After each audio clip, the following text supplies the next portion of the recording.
মাইলস্টোনে নিহত শিক্ষার্থীর ছোট ভাইয়ের লেখাপড়ার খোঁজ খবর নিলেন প্রধানমন্ত্রী। বাস্কেটবল ও ড্রোন উপহার, সন্তানহারা বাবাকে সান্ত্বনা। ব্রিক্স সম্মেলনে প্রধানমন্ত্রী যাবেন কিনা পর্যালোচনা চলছে, জানালেন পররাষ্ট্রমন্ত্রী। স্বাগত জানাতে অধীর অপেক্ষায় দিল্লি, বলেছেন ভারতীয় হাইকমিশনার। হবিগঞ্জে ছাত্রদল নেতা সহ 11 জনকে আসামি করে এনসিপির মামলা, আগের পথেই হাঁটছে সরকার, মন্তব্য নাহিদ ইসলামের। জুলাই আন্দোলনের 30 জুলাই লোক দেখানো রাষ্ট্রীয় শোক পালন ফ্যাসিস্ট সরকারের, জনতার প্রত্যাখ্যান, শোকের বদলে বিপ্লবের লাল রঙে রাঙানো হয় ফেসবুকের প্রোফাইল। দেখছিলেন সংবাদ শিরোনাম। প্রধানমন্ত্রী তারেক রহমানের সঙ্গে দেখা করেছে ভুবন ভোলানো হাসিতে মন জয় করা সেই তাহসিন, যে হাসির আড়ালে লুকিয়ে ছিল এক গভীর বেদনার গল্প, যে কিনা মাইলস্টোন স্কুলে যুদ্ধ বিমান বিধ্বস্তের ঘটনায় বড় বোন হারিয়ে হাসতে ভুলে গিয়েছিল। শিশুটি লেখাপড়ার খোঁজ খবর নেওয়ার পাশাপাশি তার স্বপ্নের কথা শুনেন প্রধানমন্ত্রী তারেক রহমান, সান্ত্বনা দেন সন্তানহারা বাবাকেও। রিপোর্ট করছেন সিকান্দার মান। রাজধানীর বাংলাদেশ আর্মি স্টেডিয়ামে গত 27 জুলাই অনুষ্ঠিত নতুনকুড়ি স্পোর্টসের সমাপনী আয়োজনে একটি ছবি মুহূর্তেই ছড়িয়ে পড়ে সামাজিক যোগাযোগ মাধ্যমে। হাজারো শিশুর ভিড়ে স্কুল ড্রেস পরা এক কিশোরের প্রধানমন্ত্রী তারেক রহমানের দিকে বাড়িয়ে দেয়া দুটি হাত আর চোখে মুখে উচ্ছ্বাসিত হাসি স্পর্শ করে অসংখ্য মানুষের হৃদয়। এই হাসির পেছনে রয়েছে মর্মান্তিক এক বাস্তবতা। 2025 সালের জুলাইয়ে উত্তরার মাইলস্টোন স্কুলে যুদ্ধ বিমান বিধ্বস্ত হওয়ার মর্মান্তিক ঘটনায় তাহসিন হারিয়েছিল তার সবচেয়ে প্রিয় মানুষ বড় বোন তাসনিয়াকে। একই স্কুলে পড়লেও সেদিন তারা ছিল দুটি আলাদা ভবনে। তাহসিন তখন 6ষ্ঠ শ্রেণীর শিক্ষার্থী আর তাসনিয়া পড়ত 8ম শ্রেণীতে। যুদ্ধ বিমানটি আছড়ে পড়ে তাসনিয়াদের ভবনে। বিকট বিস্ফোরণের শব্দ শুনে ছোট্ট তাহসিন দৌড়ে যায় বড় বোনকে খুঁজতে। কারো কাছ থেকে শুনেছিল স্যালাইন ও পানির প্রয়োজন। বড় বোনের জন্য ছোট্ট দু হাতে স্যালাইন ও পানির বোতল নিয়ে দাঁড়িয়েছিল তাহসিন, কিন্তু সেই অপেক্ষার আর অবসান হয়নি। পরিবারের ভাষ্য অনুযায়ী সেই দুর্ঘটনার পর বদলে যায় তাহসিন। এক হিলিং সেশনে সে কাগজে লিখেছিল, আমার অনেক কষ্ট, প্রিয় বোনটাকে অনেক বেশি মিস করি আমি, ওই ছিল আমার বেস্ট ফ্রেন্ড। বোনকে হারানোর পর থেকে তাহসিনের মুখে আগের মতো প্রাণ খোলা হাসি আর দেখা যেত না। কিন্তু গত 27 জুলাই বাংলাদেশ আর্মি স্টেডিয়ামে অনুষ্ঠানে দেখা মিলল অন্য এক তাহসিনের। দু হাত বাড়ানো তার হাস্যোজ্জ্বল ছবিটি ছড়িয়ে পড়ে সামাজিক মাধ্যমে। পরবর্তীতে প্রধানমন্ত্রী তারেক রহমান জানতে পারেন ছবির সেই হাসিমাখা শিশুটির এক হৃদয় বিদারক পারিবারিক ইতিহাস। বিষয়টি জানার পর তিনি তাহসিনের পরিবারের খোঁজ খবর নেয়ার নির্দেশ দেন। এরই ধারাবাহিকতায় বাবা নাজমুল হককে নিয়ে প্রধানমন্ত্রী তারেক রহমানের সঙ্গে সৌজন্য সাক্ষাৎ করে তাহসিন। বর্তমানে সে 7ম শ্রেণীতে পড়ছে। পরিবারে তার নার্সারিতে পড়ুয়া আরও একটি ছোট বোন রয়েছে। সাক্ষাৎকালে প্রধানমন্ত্রী তাহসিনের পড়াশোনার খোঁজ খবর নেন এবং বড় হয়ে কি হতে চায় তা জানতে চান।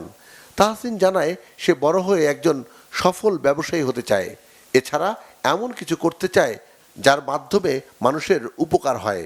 আলাপচারিতায় তাহসিন জানায় তার শখ ফুটবল খেলা। প্রধানমন্ত্রী নিজের স্বাক্ষর করা একটি বাস্কেটবল এবং ড্রোন সেট উপহার হিসেবে তুলে দেন তাহসিনের হাতে। প্রধানমন্ত্রীর কার্যালয়ের কক্ষ ঘুরে দেখেছে তাহসিন। মুগ্ধ চোখ দেখে সেখানে রাখা গাড়ি ও জাহাজের রেপ্লিকা। বাবার মোবাইল ফোন দিয়ে সেলফিও তোলে সে। সিকান্দার রেমান, বাংলা ভিশন, ঢাকা। বাংলাদেশ মুক্তিযোদ্ধা কল্যাণ ট্রাস্টের ট্রাস্টি বোর্ড এবং নির্বাহী কমিটি পুনর্গঠন করে প্রজ্ঞাপন জারি করেছে সরকার। পুনর্গঠিত মুক্তিযোদ্ধা কল্যাণ ট্রাস্টি বোর্ডের চেয়ারম্যান করা হয়েছে প্রধানমন্ত্রী তারেক রহমানকে, আর ট্রাস্টি বোর্ডের ভাইস চেয়ারম্যানের দায়িত্বে মুক্তিযুদ্ধ বিষয়ক মন্ত্রণালয়ের মন্ত্রী আহমেদ আজম খান।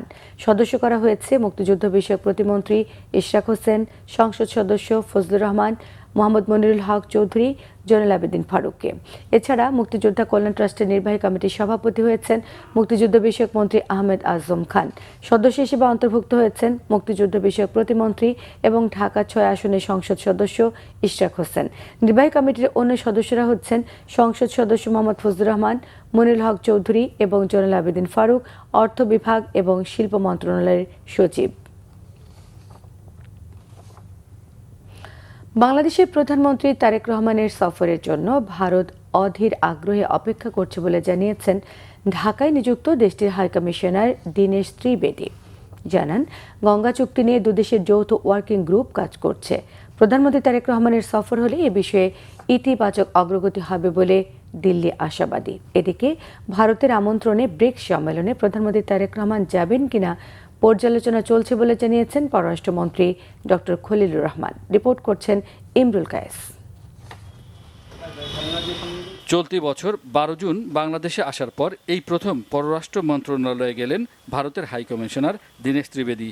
তিনি সৌজন্য সাক্ষাৎ করেন পররাষ্ট্রমন্ত্রী ডক্টর খলিলুর রহমান ও প্রতিমন্ত্রী শামা আহমেদের সঙ্গে। এ সময় তারা নানা বিষয়ে আলোচনা করেন। পরে সাংবাদিকদের সঙ্গে কথা বলেন দীনেশ ত্রিবেদী। বলেন, প্রধানমন্ত্রী তারেক রহমানের সফর হলে দুদেশের মধ্যে নানা ক্ষেত্রে ইতিবাচক অগ্রগতি হবে।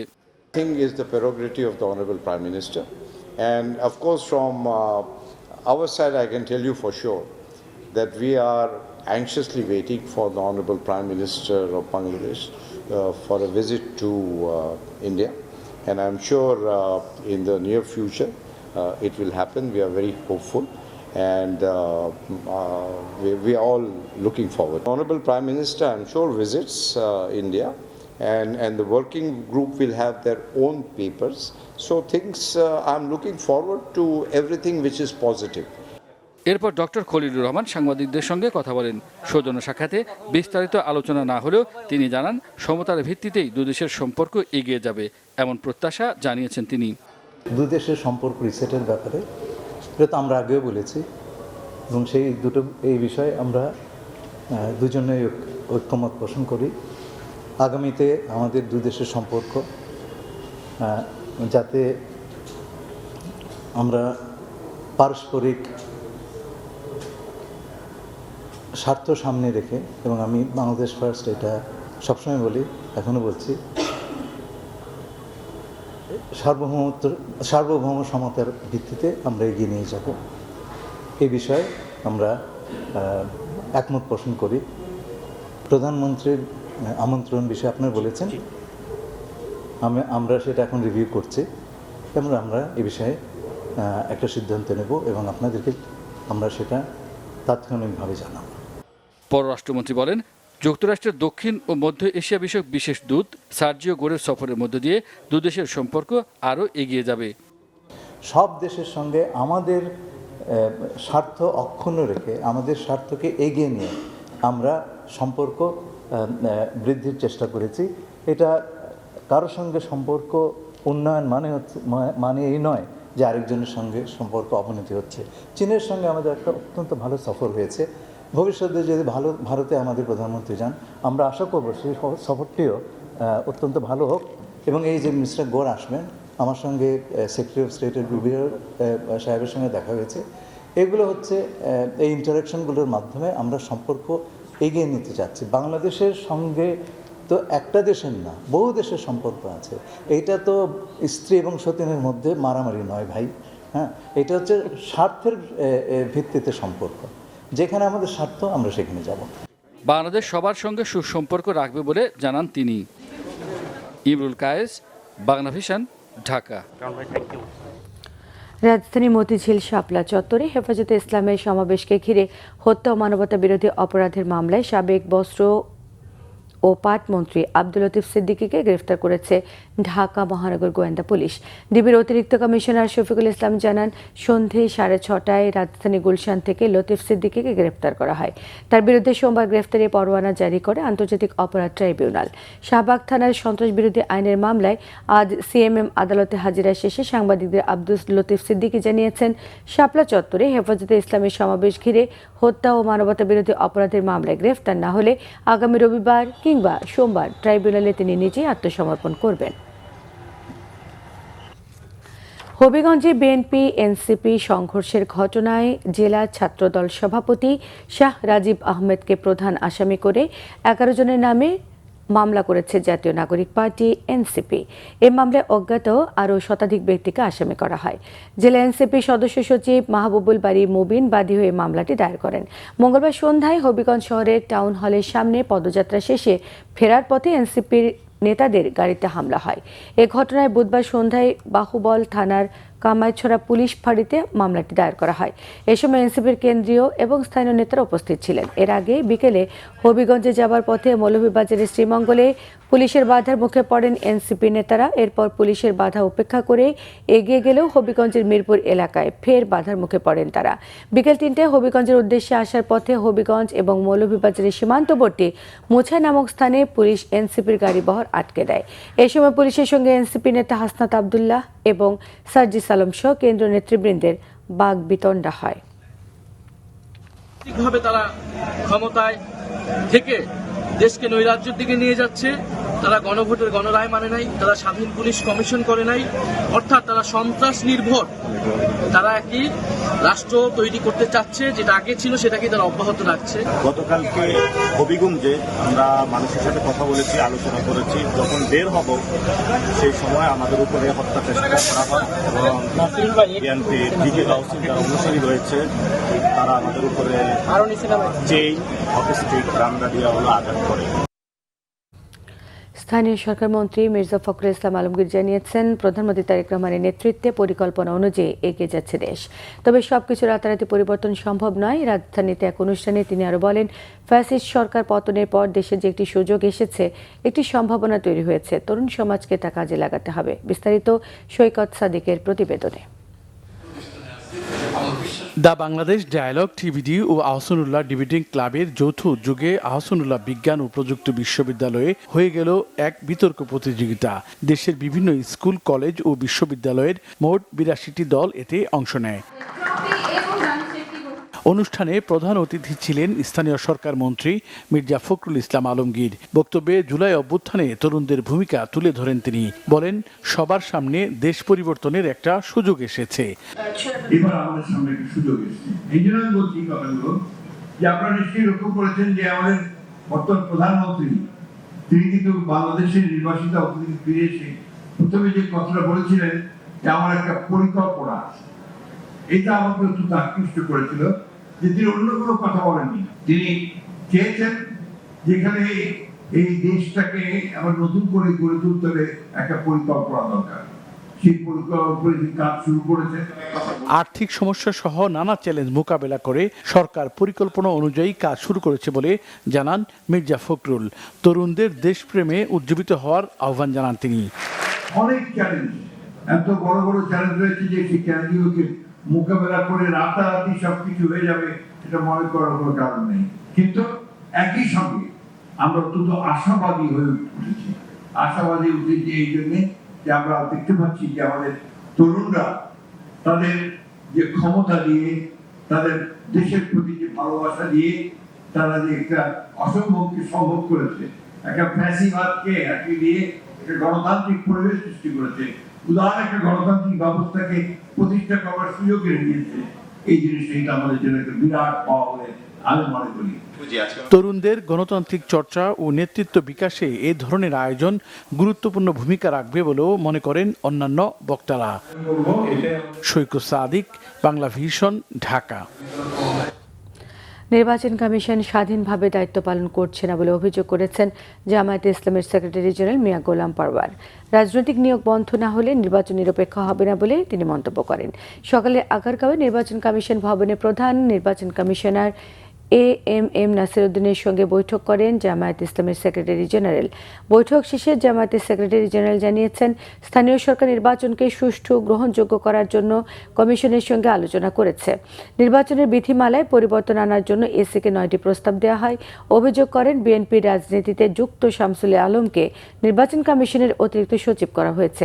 তার নিয়োগ বাতিলের দাবি জানায় জামায়াত। গোলাম পরওয়ার বলেছেন, শামসুল আলম নির্বাচনের সময় বিএনপির একটি কমিটিতে ছিলেন। আসন্ন স্থানীয় সরকার নির্বাচনে বিএনপির প্রার্থীদের বিজয়ী করে আনতে সরকার এ নিয়োগ দিয়েছে বলে অভিযোগ করেন। প্রিয় সাংবাদিক বন্ধুগণ এবং সম্মানিত দেশবাসী ভাই ও বোনেরা, আপনারা ইতিমধ্যেই জেনেছেন যে আমরা আজকে এই 6 সদস্যের একটা ডেলিগেশন প্রধান নির্বাচন কমিশনার সহ নির্বাচন কমিশনের সঙ্গে এই সরকার, বর্তমান সরকার ক্ষমতায় এসে তারা সিটি কর্পোরেশন, তারপরে জেলা পরিষদ, বিভিন্ন উন্নয়ন কর্তৃপক্ষ, গুরুত্বপূর্ণ বিধিবদ্ধ স্বায়ত্তশাসিত সংস্থায় তারা পলিটিক্যাল অ্যাপয়েন্টমেন্ট দিয়েছেন। এদের উদ্দেশ্য পরিষ্কার বোঝা যায় যে তিনি এখানে নিয়োগ দিয়েছেন যে তিনি ওখানে দায়িত্ব পালন করবেন, সামনে যখন স্থানীয় সরকার নির্বাচন আসবেন তিনি এই নির্বাচন পর্যন্ত সিটি কর্পোরেশনের, জেলা পরিষদের বা বিভিন্ন গুরুত্বপূর্ণ পদের সুযোগকে, ক্যাপাসিটিকে, সামর্থ্যকে কাজে লাগিয়ে পাবলিককে সার্ভ করবেন। ঠিকাদারি, ব্যবসা বাণিজ্য, কন্ট্রাক্টরি, নানান চ্যারিটি ওয়ার্ক করে তিনি জনপ্রিয়তা নেবেন এবং নির্বাচনে তিনি আবার প্রার্থী হবেন।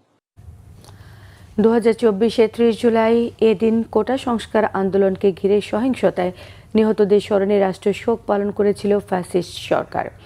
লোক দেখানো এই কর্মসূচি প্রত্যাখ্যান করেছিল সাধারণ মানুষ। গণহত্যার প্রতিবাদে সেদিন দেশের বিভিন্ন স্থানে বিক্ষোভ কর্মসূচি পালন করেছিলেন তারা। শোকের বদলে বিপ্লবের লাল রঙে ফেসবুকের প্রোফাইল রাঙিয়েছিলেন অনেকেই। মার্চ ফর জাস্টিস কর্মসূচি পালনের ঘোষণাও দেন আন্দোলনকারীরা। রিপোর্ট করছেন রিশান নাসরুল্লাহ।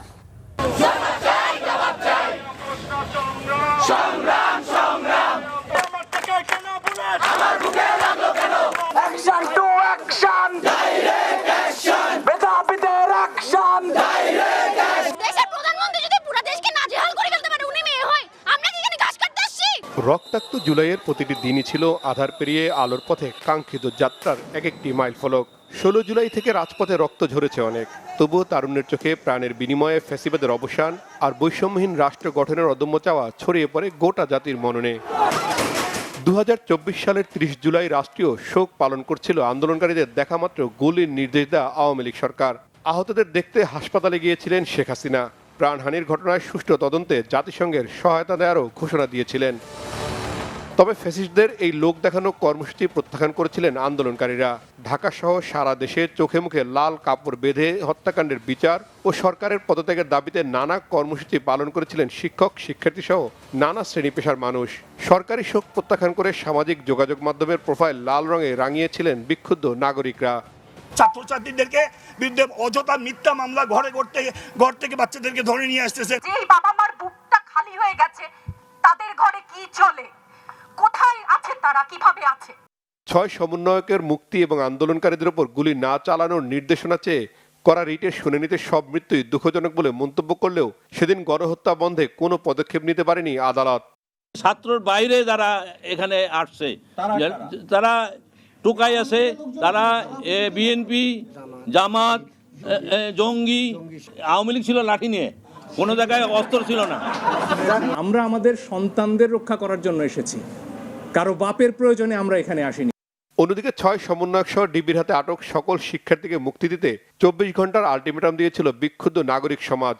আজকে আবু সাঈদের বুকে এইভাবে গুলি করার পর এজাহারে লেখা হয়েছে আন্দোলনকারী ইট পাটকেলে ফাইজলামি করেন আমাদের সাথে। শিক্ষার্থীদেরকে, আমাদের সন্তানদেরকে প্রতিদিন রাতে তুলে নিয়ে যাওয়া হচ্ছে। এইভাবে আমাদের সন্তানদের হত্যা করা, গ্রেফতার করা, নির্যাতন করা, এটা আমরা সহ্য করব না। দুনিয়াতে আর কোন রাষ্ট্র আছে এরকম জঘন্য যে তার শিক্ষার্থীদের উপরে এইভাবে গুলি চালাতে পারে? সে সময় শিক্ষার্থীদের মুক্তির দাবি ও গণহত্যা বন্ধে ঘোষিত মার্চ ফর জাস্টিস কর্মসূচি সফল করতে লন্ডন থেকে দেশবাসীর প্রতি আহ্বান জানিয়েছিলেন তারেক রহমান। একই সাথে বিএনপি ও ছাত্র দলকে রাজপথে সক্রিয় নির্দেশনা দিয়েছিলেন তখনকার বিএনপির ভারপ্রাপ্ত চেয়ারম্যান ও বর্তমান প্রধানমন্ত্রী। কয়েকজন মানুষের হাতে রাষ্ট্রীয় ক্ষমতা তুলে দেওয়ার জন্য 1.5 দশক ধরে নিশ্চয়ই আন্দোলন অব্যাহত রাখেনি।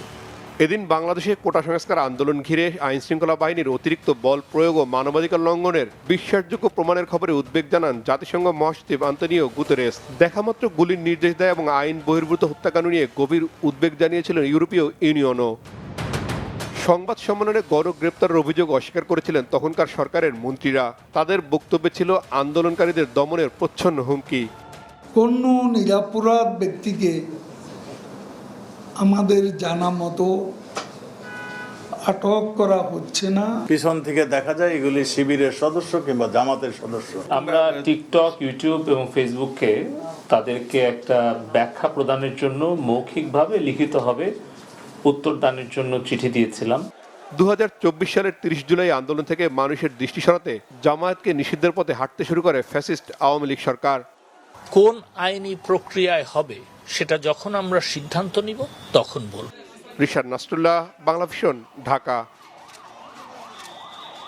তথ্য সম্প্রচার মন্ত্রী জহিরুদ্দিন স্বপন বলেছেন, দেশের অর্থনীতিতে রেমিটেন্সের গুরুত্ব বিবেচনায় নিরাপদ এবং সুশৃঙ্খল অভিবাসন নিশ্চিত করতে সরকারকে আরও কার্যকর পদক্ষেপ নিতে হবে। সন্ধ্যায় রাজধানীর আগারগাঁওয়ে মুক্তিযুদ্ধ জাদুঘরে মাইগ্রেশন ফিল্ম ফেস্টে তথ্য সম্প্রচার মন্ত্রী জানান, প্রবাসীদের পাঠানো রেমিটেন্স বাংলাদেশের অর্থনীতির অন্যতম প্রধান ভিত্তি। গত বছর প্রায় $35 বিলিয়ন রেমিটেন্স এসেছে, যা দেশের বৈদেশিক মুদ্রার গুরুত্বপূর্ণ উৎস। কিন্তু বিদেশে কর্মসংস্থানের আশায় অনেক তরুণ দালাল চক্রের প্রতারণার শিকার হচ্ছেন। মন্ত্রী বলেন, নিরাপদ অভিবাসনে জনসচেতনতা সৃষ্টিতে চলচ্চিত্র গুরুত্বপূর্ণ ভূমিকা রাখতে পারে।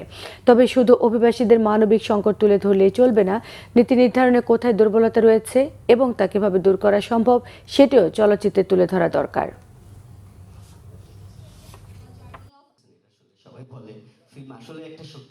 জ্বালানির মতো বিষয় আমরা আমদানি নির্ভর, তাহলে সেই দেশের জন্য বৈদেশিক মুদ্রা কী পরিমাণ জরুরি হতে পারে।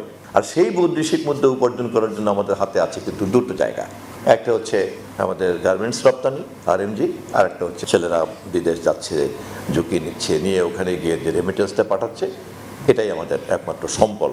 এই সম্বলের উপরে ভর করে কিন্তু আমাদেরকে চলতে হয়। ফলে এই সম্ভাবনাটা খুব গুছিয়ে না করতে পারলে, এটা যদি এরকম প্রকৃতির উপরে ছেড়ে দেই আমরা, তাহলে এটা খুবই সংকটের মধ্যে পড়তে হবে আমাদেরকে। এরকম একটা আয়োজনের জন্য যশোরের ঝিকরগাছা সীমান্ত দিয়ে ভারতে পালিয়ে যাওয়ার সময় 3 সহযোগী সহ চট্টগ্রামের শীর্ষ সন্ত্রাসী ডেভিড ইমনকে গ্রেফতার করেছে পুলিশ। মোবারক হোসেন ইমনের বিরুদ্ধে মামলা রয়েছে অন্তত 15টি। ভোরে তাদের গ্রেফতার করা হয়েছে। এ সময় ডেভিড ইমনের সঙ্গে থাকা তার 3 সহযোগী অ্যালিস, তমাল, সাফায়াত এবং শামীমকে আটক করে পরে গ্রেফতার দেখানো হয়।